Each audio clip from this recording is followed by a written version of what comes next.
They are some of the world's most notorious serial killers. He was like a god. He had a corpse as his plaything. But were these psychopaths born evil, or did their mothers make them into monsters?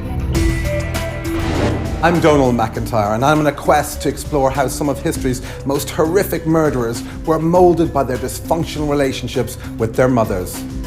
When it comes to people who are pathological, psychopathic, the influence of the mother is absolutely dominant. I'll be piecing together events in their childhoods and talking to criminologists and psychologists to try to understand what motivated their monstrous crimes. We had never come across a serial killer who'd killed that many people. In this programme, Daniel Bartlam, the Coronation Street killer. At just 14, he took a hammer to his mother's skull and set her body ablaze in an attempt to commit the perfect murder. He believes he can pull off the great crime. He can pull off murder and get away with it. Did this relationship between a mother and her son have any impact on this descent into terrifying and gruesome murder?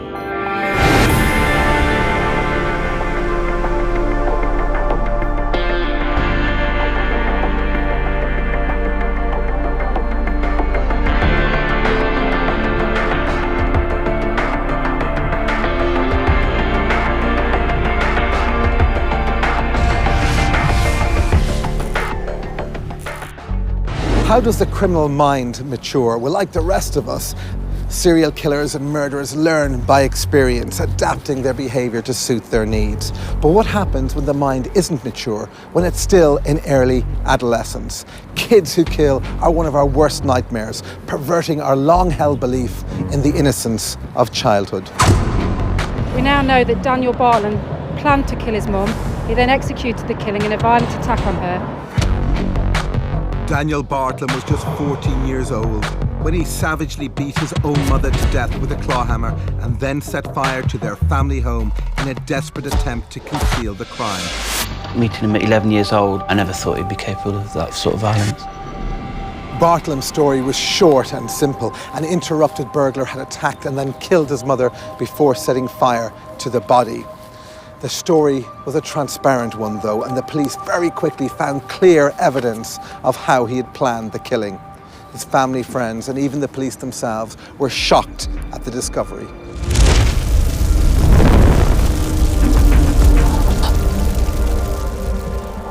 There are very few cases I've covered as a reporter involving young people as young as Daniel. It's surprising that compared to some notoriously dangerous criminals, Daniel Bartlam was scary in another way.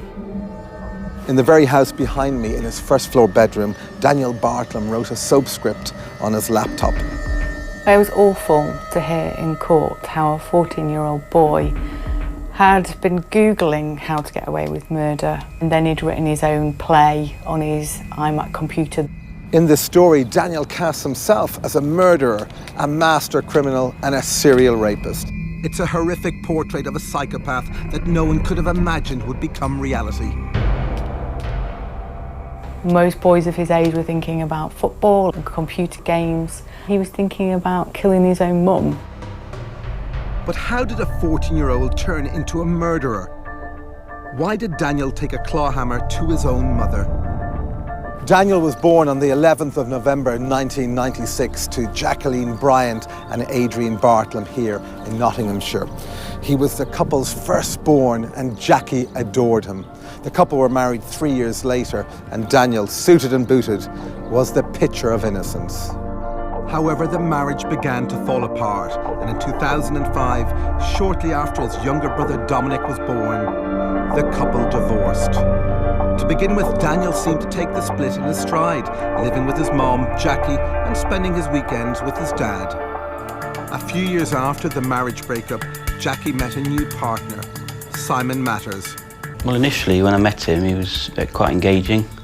He talked to you about anything really, and he was only about 11 at the time. A lot of the time he would try and talk to you about things that he knew nothing of, but he was just sort of trying to impress you. But quite a pleasant chap. Is that a good camera angle? Yay! When Simon met Jackie, she was starting a new life for herself and her sons. At first, Daniel seemed like a normal 11-year-old, but soon Simon noticed that his behaviour was deteriorating. I think the main problem with Daniel was the divorce going back, even though that had been a few years before.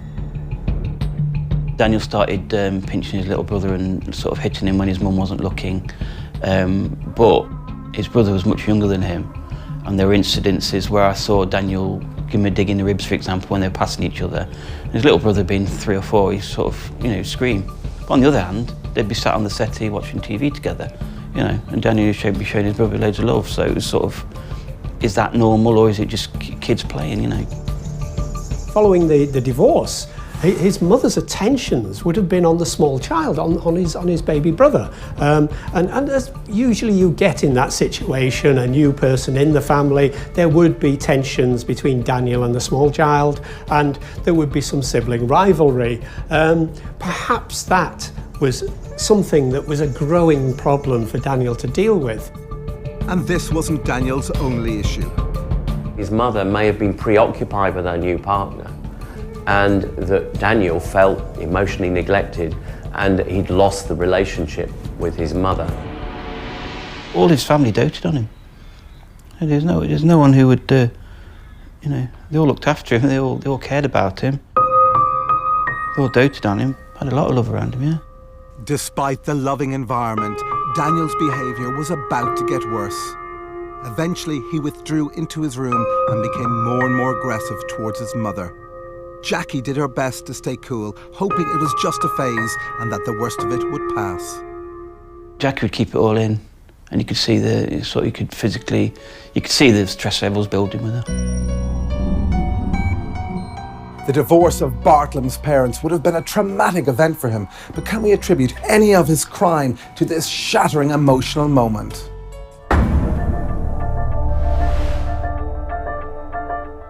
It's undeniable that obviously divorce is always a traumatic event for any child, but what impact did this have on the crime?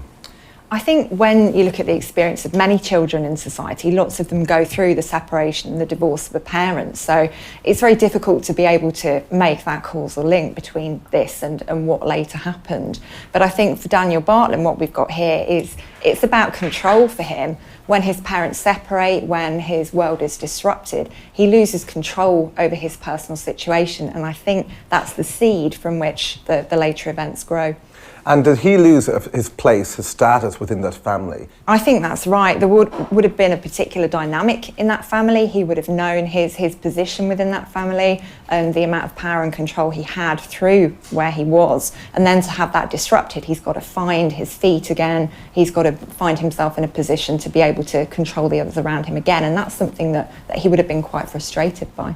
So in terms of this divorce, one can say is actually, it was a life event. If it wasn't this divorce, it would have been another trigger that would have sent him down this path. Yeah, I think that's right. It would have been something that made him feel he was losing control of his personal situation. So even for a child like that, it is like a lot of other perpetrators, it's still about control and power. It's very much about control and power, absolutely. I've seen it a lot with young girls around that age, where in order to re-exert power on their environment, they self-harm. But there's no sign of that here. No, and when you look at how individuals react to this type of thing, they'll often do one of two things. They'll either internalise it, so they will self-harm, they'll take it out on themselves, they'll lose themselves in a fantasy world, or they'll externalise it, so they'll begin to display violent behaviour, they might harm others. And I think what's going on at this point in time is that Daniel's internalising these things that are happening to him. Coming up, the flashpoint that led to murder. His fists were clenched and he was shouting, sort of right in the face, sort of nose to nose. 6 years after his parents' traumatic divorce, Daniel Bartlem savagely beat his mother to death with a claw hammer before burning her body and setting fire to the crime scene. He'd had a radical change in his home life, but what provoked him towards psychosis, into becoming a cold-blooded killer? At 13, the effect of the divorce on Daniel was already showing, but there was another dramatic change in the family's circumstances. To make ends meet, Jackie had to sell the family home, which meant asking Daniel to make a sacrifice of his own. It did emerge that the background of Daniel and how he'd been to a private school, and then when his parents divorced, It meant that he had to go to a mainstream school. And I think it seemed like a lot of the problems began to happen after then. What had happened was that Daniel's father had used to pay for him to go to a private school. Jackie decided that she needed to downsize the house. So she bought another nice house, which was a lovely house, in another part of Nottingham in Arnold, and told Daniel that he would be going to a sort of a normal school. The disruption of divorce, moving home and school was to prove extremely unsettling for the young boy. He liked the large house and he liked to be at a private school. I think that was a sort of status symbol for him. So when that was going to change, he didn't want that change. So the arguments were then, it's all your fault, we got divorced. My dad didn't want to get divorced, etc., etc., and it was all Jackie's fault, even though he didn't know the facts. But all you would hear was Daniel shouting and swearing regarding the fact that he was having this sort of quite a big change in his life. I think probably Daniel had some fairly obsessive traits of trying to keep things the same, and this was a massive disruption to the fabric of his life. He blamed it on the mother, and the father would probably be the more innocent role, the person that he had more of a kind of relationship with, and the person who he saw less of, and therefore someone who could be fictionalised more into being the good guy.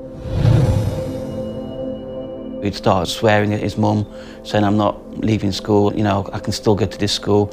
And in actual fact, his mum did pay for him to continue at the private school off her own back for probably about 6 months. She went totally out of her way to sort of appease him. From what I heard in court, Jacqueline Bartram was a lovely, caring, supported mother. She had arguments with Daniel Bartram like any mother would have. He lived in a nice house. Everything that he wanted, he had. As Jackie was settling everyone into the new home in Arnold, Daniel began to isolate himself and chose to lock himself away in his room.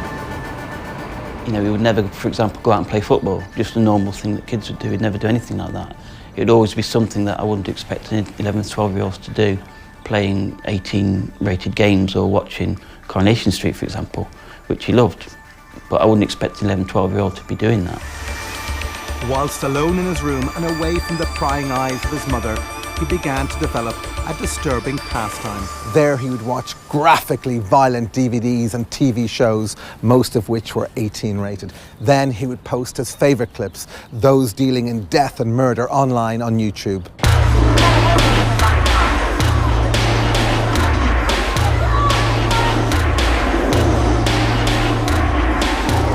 He was watching some quite horrific horror movies, violent horror movies and gory horror movies at around age 8 and 9, which was completely inappropriate imagery for a child of that age. Clearly his mum was being liberal or letting him have access to materials that he probably shouldn't have seen at his age. And indeed, his own stepfather had been concerned about him having access to such inappropriate material. The effects that would have had is that he will look for violence in anything that he's watching from that point on, because what has happened is his body's become excited and aroused through the flight-fear response of being scared to violent imagery. Left alone with the videos, Daniel found a worrying form of self-expression. Daniel just took in these images and let them foster and fester in his mind to become something that was almost bubbling out. He almost felt probably a frustration that he wasn't able to enact what was going on in his head, so he would produce stories. I was downstairs one day. Daniel just came down into the kitchen and showed me this story that he'd written. It was a handwritten story, and it was about two lads who were walking to school. One had started picking on the other had fought back, and there was some sort of running battle towards school. And then the lad who'd been picked on in the first place ended up stabbing the lad who was picking on him. So I read it, gave it him back, and I was just like, well, why have you written that? And then he showed his mum quite proudly, and she was the same as me. Well, what have you written that for, Daniel? He would write out violent episodes. He would produce perhaps drawings or whatever kind of output, but this wasn't actually fulfilling what he needed, which was actual enactment.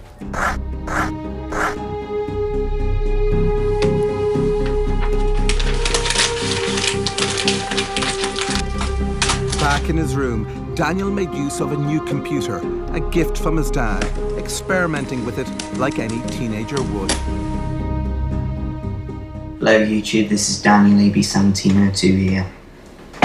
And it's finally happened. I now have an iMac and I can now make bigger and better videos. He became fascinated with Coronation Street, and in particular one episode featuring a character called John Stake, who kills a woman with a hammer and conceals her body in a fire. He would eventually write a script featuring himself getting away with the exact same crime, but with his mother as the tragic victim. The violence in horror movies would have shocked him, excited him, aroused him, but he wouldn't necessarily copy those because they were outside his reality. However, when he then concentrated on the violence in soaps that are like his reality, family arguments, family breakdown, all the things that he experienced, what he locked into in that soap was the excitement of the violence, the murder. Bartlam became obsessed not just with the violence, but with getting away with it. So he became very interested in the Stape storyline in Coronation Street, because not only does the killer engage in a bloodthirsty, vicious murder, but he gets away with fooling everybody by disguising the death.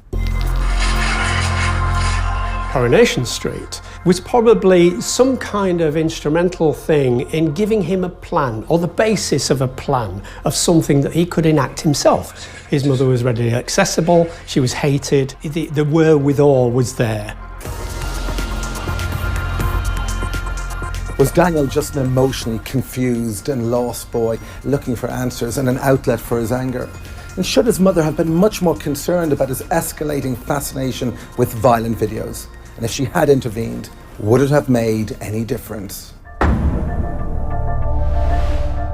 He's creating these stories which feature real people. So that, for me, I think is the point at which, you know, fantasy goes into reality and internalising becomes externalising. In other cases, there'd be some degree of transference, a different name. It would obviously be Daniel's character. That's a real signpost. Yes, it is. There isn't any kind of attempt to cover this up. No camouflage, no disguise. No, it's very much, this is all about me. You know, I'm not convinced that the videos play a significant part. It's part of a journey, but to my mind, it's kind of nearly a rite of passage for teenagers. So in one sense, this is kind of normal behaviour for him. Lots of his other stuff was not, but this not hugely significant for me. No, not for me either. I think there's been a debate raging for many years about the impact of violent media. Does it make people go out and commit violent acts? What effect does it have? And actually, there's not very much evidence to say that there's a direct causal link between viewing this type of thing and then going out and harming somebody. They're just one of the many things that were in the background for Daniel Bartlam. Much more important is that the increasing isolation within his little bedroom, his world was getting smaller and smaller and smaller, and this kind of desensitization from reality. He's actually losing a huge amount of motherly time. His position in the family is very kind of uncertain at this point in time. So very kind of chaotic, a very difficult situation to control for anybody, but particularly for somebody like Daniel, for whom control is a really, really important thing. When Daniel did emerge from his room, he would find new ways to get his family's attention, ones that Jackie would struggle to ignore. His favourite trick was to push it to the limit, to see how far they could push them before they actually snapped. I always said Jackie's favourite word was Daniel. She'd shout Daniel with a big exclamation mark, as if to say, what's going on? As Simon spent more time with the family, he noticed their problems grow. He was particularly surprised one morning as he and Daniel worked together to help clear Jackie's new garden pond. Jackie was at work, I went round to help. She had a garden pond, started clearing the pond, chopping bits back and taking out the dead bits. Daniel was off school that day. It was about dinner time. I said, look, I'm going to go and get a sandwich. Came back and the pond, every single plant in it had been totally chopped back, destroyed. A right mess. And I was just flabbergasted. I'm like, well, you know, we'd cut it back and generally just finished it, so it would look nice and neat, but he'd literally destroyed the whole pond. So I questioned him about it, and he said I was just trying to help. And at that point, I can remember, you know, like it was yesterday, he literally just lost his temper, started crying. When it came to his mother, the confrontations were worse, and Daniel's aggression became much harder to manage. Daniel had wanted a pizza, and his mum wouldn't order him one because they'd already had some food. He then proceeded to order it himself, and when it came, he paid for it out of his own money. He'd got more and more annoyed with the fact that his mum had questioned why he'd ordered a pizza after he'd already had his tea. This is the first time I'd actually seen them stand toe-to-toe. Jackie was sat down on the settee. He sort of stood over her. His fists were clenched and he was shouting right in her face, swearing and sort of shouting, "I hate you." Daniel then ran upstairs and he was stood at the top of the landing for probably a good, what seemed like about 2-3 minutes. And he started hitting himself and hitting the walls, screaming. I'd heard arguments and shouting between the two, but nothing like that. That was the first time I'd ever seen, you know, him get that close to her. If Jackie couldn't ignore his aggressive teen tantrums, then confrontation was proving equally hard. Was there anything she could have done to correct his alarming behaviour? But the role of Simon in this is quite interesting because I get the sense that Jackie wanted him around more and more. And not only just to be a kind of bit of a referee, a bit of a policeman, a bit of a manager of this kind of strange environment, but also to be a kind of male role model. Maybe she thinks that at this point in time, this might be, you know, the magic thing that is gonna make this behaviour, you know, make him rein it in a little bit. I just wonder if she pulled the rein a little tighter, and he referenced that tight rein, but clearly it wasn't tight enough.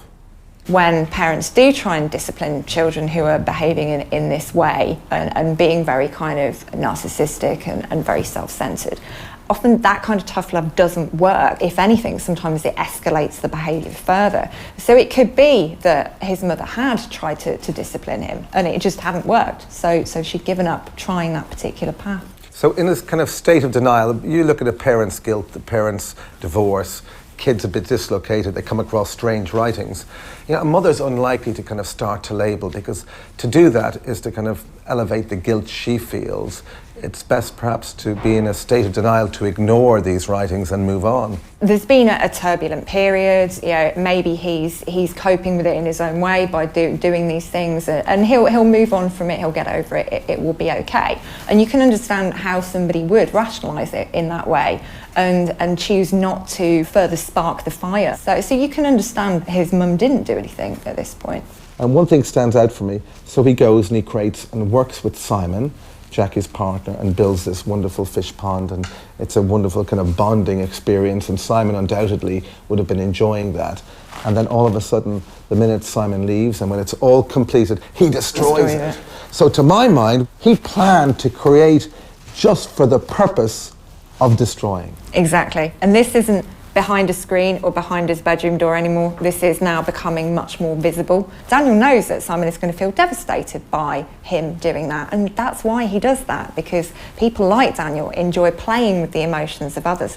One really strange event, they have a lovely family dinner, and then he decides, you know, which is a direct insult to Mama, he decides he's going to order a pizza. And then the pizza arrives, and this provokes an extraordinary row. I think part of the reason why she'll let him get away with some of this really, you know, egregious behaviour is because she was scared. She's adopting, I think, this trial and error approach because she simply does not know what to do with this young lad who is, you know, increasingly spiralling out of control. He's reading other people's behaviour and how they're reacting to him. And by going upstairs and appearing to self-harm, he's kind of, you know, flipping the situation around and changing it, and I'm the victim now. So this is a young lad who's really acutely aware of other people's emotions and exactly what he needs to do to manipulate them. Well, coming up, Daniel goes walkabout and begins to exhibit even more worrying behaviour. If I was, you know, dealing with somebody that was hearing voices, defecating around a room and having massive fantasies, I'd be seriously concerned that they were on the limits of personality disorder. At just 12 years of age, Daniel was writing graphic scripts detailing gruesome and violent murders. Just 2 years later, he acted upon them, savagely killing his own mother. There were warning signs. How come his mother never noticed? Jackie attempted to look past his challenging behaviour, but it was about to become even more extreme and obscene. Back 2009, a lot of things started worrying me about what we found in his bedroom. But then when we actually started clearing out his room, I found a collection of Jackie's underwear in a briefcase. Some people may interpret the fact that he stole his mother's underwear as there was some psychosexual aspect to that, which, given that he's a growing young man, there might have been. But I think it was just a cry for attention. Perhaps in some way, Daniel was actually kind of grasping back a certain amount of power from his mother. He'd lost when it came to the divorce. His mother, Jackie, chose to play down the hidden lingerie incident as best she could. On that particular occasion, she did laugh it off. She said, well, I wondered where all that had gone. But there was no explanation or there was no inkling that she was going to say anything to Daniel about it. We just laughed off and that was it. Jackie's lack of reaction may have backfired. Did it appear as though she didn't care? He was deliberately being naughty and he wanted his mother's attention and his mother to come and tell him off and find her underwear. He just wanted any form of interaction, and his behaviour got worse and worse and worse to get that interaction, because interacting with your mum by being naughty and getting her attention by telling you off is better than getting no attention at all. Daniel certainly got their attention when Simon and Jackie uncovered a disgusting surprise as they cleaned out his room. I then started finding he'd urinated in plastic tubs of toys. He liked his sci-fi stuff, Star Wars and that sort of thing. If you looked at the tub you wouldn't know, but when you started moving stuff out, it had been ruined, and he'd also defecated in these tubs as well and left sort of dirty towels around the place, under the bed, in the boxes. So all that sort of stuff was adding up, and it was sort of, it's not really quite right, this. When individuals are going through psychiatric distress and their reactions or responses can be unpredictable, it's very hard for parents or loved ones to actually challenge them. I think that he did suffer emotional neglect, and that when he started to toilet in his own room, this was a cry for attention. The fact that Daniel actually urinated on his Star Wars figures and defecated not only there but also all around his room is a kind of bizarre, fragmented behaviour we get when someone is slightly schizotypal, which is a kind of muted form of schizophrenia. It's where his idea of fantasy and reality is completely disturbed, and he starts to give things more significance and meaning. But it also might be, I hate you, you bought me these toys, and this is what I'm going to do to them. So it is an indication that he began to hate his mother and feel aggressive towards her, and his aggression was being, at that time, redirected to the toys that she had bought him. Finally, would this provoke Jackie to take notice and question his behaviour?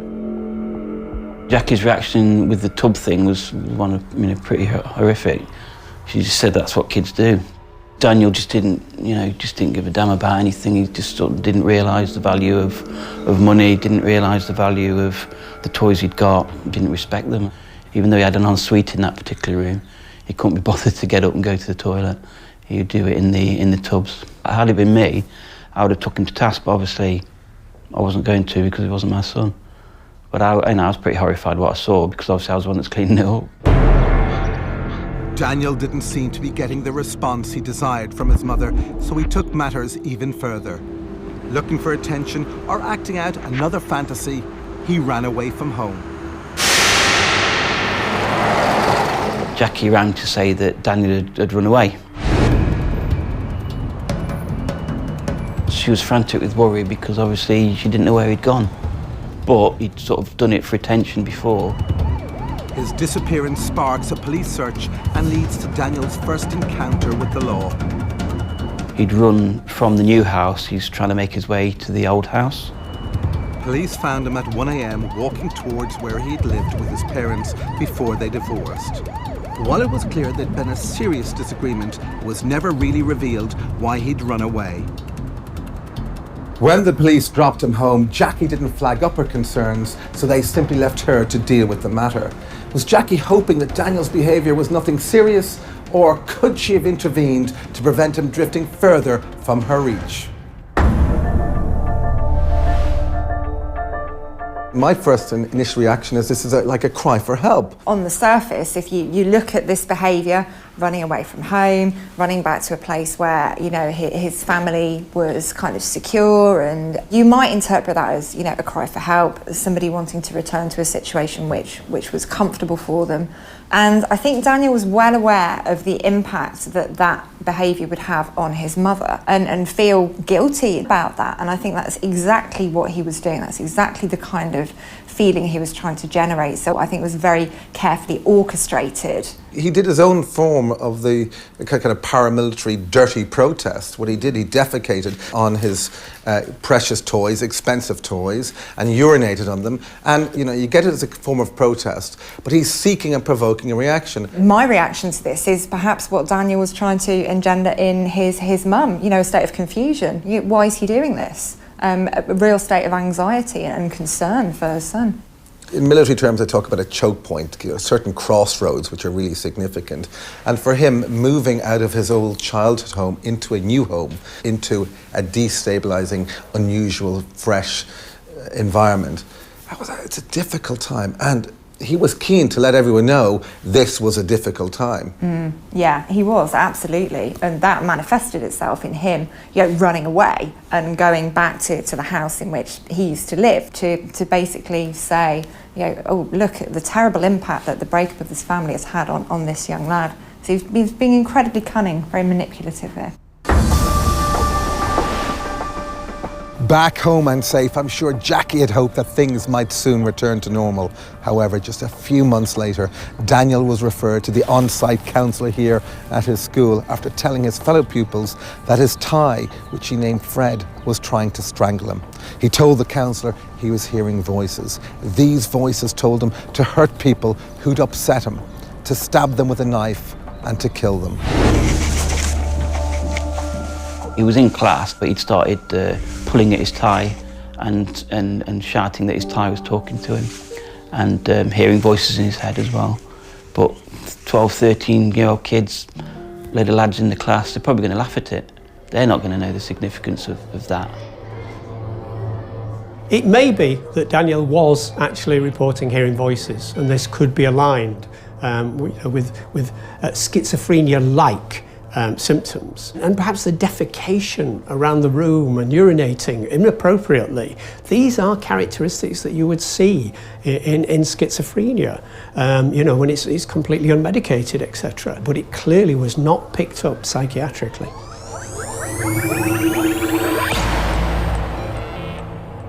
I think it's unusual at that age to be hearing that your own son or daughter is going through mental health issues at 12 years old and hearing voices. Quite worrying, really, isn't it? If I was, you know, dealing with somebody that was hearing voices, defecating around a room and having massive fantasies and relaying these fantasies to others, I'd be seriously concerned that they were on the limits of personality disorder. Jackie, it appears, found it hard to believe it was a serious issue. Despite the school's insistence Daniel see a mental health specialist, she chose to keep a lid on the situation as best she could. I don't think his father was aware that he had been having some counselling. It was something that his mum wanted him to keep to himself and to herself for his own confidence. I don't actually believe that he was hearing voices. That's what I thought at the time. And I think Jackie thought the same. They all basically came up with the fact that, you know, having studied him and talked to him, that he was okay, there was nothing actually mentally wrong with him. Jackie was relieved at the diagnosis, but what had Daniel actually been discussing in private with the specialist? In the last session, apparently, when he came out of the session, she'd hugged him at the car as if to say, thank goodness that's over, we know you're all right, there's nothing to worry about now. But in that same session, unbeknown to Jackie, Daniel had said that she didn't treat him very well. I think it was a lot of it was sort of lies mixed up with sort of attention seeking. Why had Daniel used his therapy sessions to vilify his mother? Did he genuinely believe this fantasy, or was there a darker plan brewing? Had he not been declared fit and well and had actually received some consistent therapy, might disaster have been averted? Or would he still have gone on to murder his mother?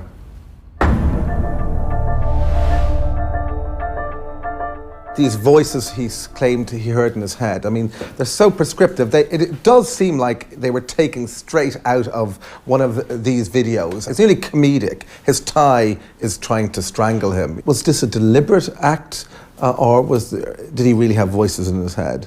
I don't think he really had voices in his head. He seized upon that one symptom of mental illness and used that and said, I'm hearing voices. You know, it's a stereotypical symptom of mental illness, isn't it? To evoke, sympathy in others. This smacks to me as a, long journey to an alibi. I think it was really telling, and as one of the really graphic pictures of absolute manipulation by Daniel was when he told the school counsellor how awful his mother was and she belittled him. I think he'll be well aware of the fact that schools are obliged to look into it when children do something like this. And then, the counsellor watches him walk out and give his mother, a fulsome hug, and you're thinking, well, those stories don't match up. People like Daniel very much live in the present moment, and we often describe them as prisoners of the present. So they have difficulty reflecting on the past. They don't dwell on things. Because there's a real lack of conscience there, he's not going to get too hung up on the fact that somebody rumbled him at this point. Now, being a prisoner of the present in just the way you describe, well, there's another word for that, which is pointing towards a condition. Here, I think we're looking at a case of psychopathic personality disorder. Personality disorders are not mental illnesses. People with personality disorders know the difference between right and wrong. They know, that it's not right to physically harm other people, but they choose to do so anyway. What makes up a psychopath? Well, there are various different traits and behaviours that we see in psychopaths, and this includes things like glibness, superficial charm, callousness, a lack of empathy, failure to take responsibility for own actions, those types of things. They are essentially all very self-centred behaviours.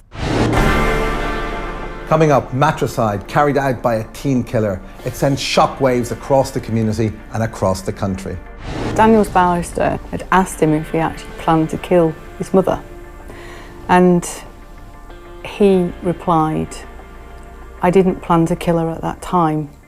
At just 14, Daniel Bartlam is a troubled young man with feelings of rejection and low self-esteem after years of trying to process his parents' divorce. In his bedroom here, just behind me, he carefully scripts a violent drama based on his favourite soap opera, Coronation Street. In the story, Daniel casts himself as the lead and has his character fatally beat his mother to death and then successfully conceal the killing by dousing her body in petrol and setting it ablaze. Daniel's barrister had asked him if he actually planned to kill his mother, and he replied, I didn't plan to kill her at that time. And I just remember being really shocked. At 1 a.m. in the morning on Easter Monday, neighbours reported hearing a row between Daniel and his mother, apparently over where his new trainers were. The next thing they knew, flames had engulfed the top bedroom where Jackie slept, and fire engines were on the scene trying to put out the blaze. I saw a story about a fire in Arnold, and I didn't think anything of it. I texted her sister, and I found out sort of basically that Jackie was missing. They'd found remains of a body in the fire, and at that point I didn't know what had happened or anything like that. All I knew was that a body had been found in the fire. Daniel Bartlam had come out of the house alive with his dog and his brother, and he was the hero of that situation. And yeah, neighbours were concerned. They wondered what had been going on. Daniel's story was that he found a hammer on the floor and he threw the hammer at the supposed intruder, who then fled out of the window onto the flat roof and then down into the garden and away. And then obviously this intruder lit a fire before they ran. Daniel made sure he'd saved his brother and dog, getting them out of danger, and then stood in front of the burning house. He appeared to want to be cast as the hero. Unusually, Daniel was in crisp, clean clothes. The neighbour just remembered how unusual that was of him. Now, they're used to seeing him in perhaps, his tracksuit and bottoms from playing on his computer all day, and maybe his personal hygiene wasn't fantastic. The smoke pouring out the window, He's rescued his brother and the dog, and they've gone outside, and Daniel stood outside in clean clothes.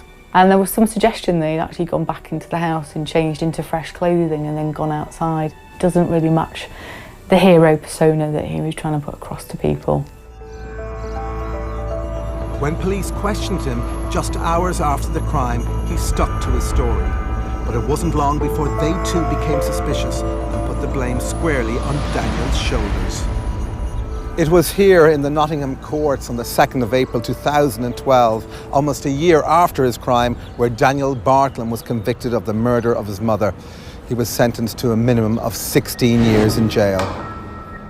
I absolutely believe he did enjoy the trial, being the centre of attention. And again, the way he came across in the trial, the way he spoke to people, it just came across that way.